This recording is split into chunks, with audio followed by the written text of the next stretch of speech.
चुनाव का मौसम है और इस बार पश्चिम बंगाल से जो तस्वीरें सामने आई हैं उसने सबको चौंका दिया।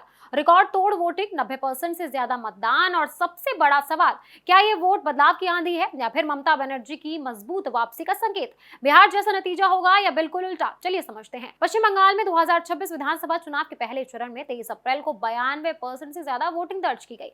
यह आंकड़ा आजादी के बाद अब तक का सबसे ज्यादा मतदान माना जा रहा है। पिछले चुनाव यानी 2021 में यही आंकड़ा करीबन 83% था। यानी इस बार लगभग 10% ज्यादा लोग वोट डालने पहुंचे। और सबसे बड़ा सवाल उठ रहा है कि इतनी ज्यादा वोटिंग आखिर क्या संकेत दे रही है। इस चर्चा को समझने के लिए बिहार का उदाहरण सामने रखा जा रहा है।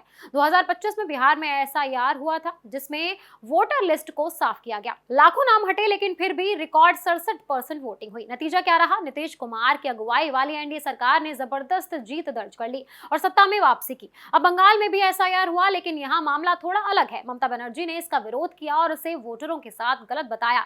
इसके बावजूद चुनाव आयोग ने प्रक्रिया पूरी की। पहले चरण की वोटिंग के बाद बीजेपी नेताओं, खासकर अमित शाह का कहना है कि इतनी ज्यादा वोटिंग बदलाव का संकेत है। उनका दावा है कि लोग सरकार के खिलाफ वोट देने निकले हैं। सोशल मीडिया पर #बंगाल वांट्स चेंज जैसे ट्रेंड भी इस बात को हवा दे रहे हैं। लेकिन दूसरी तरफ टीएमसी का कहना है कि ये वोटिंग उनके पक्ष में है। उनका दावा है कि महिलाओं ने बड़ी संख्या में वोट दिया है जो उनकी योजनाओं का असर है। यहाँ एक अहम फैक्ट भी समझना जरूरी है। 2021 में बंगाल में हाई वोटिंग हुई थी और तब टीएमसी ने 215 सीटें जीतकर बड़ी जीत हासिल की थी। यानी ज्यादा वोटिंग का मतलब हमेशा सत्ता परिवर्तन नहीं होता।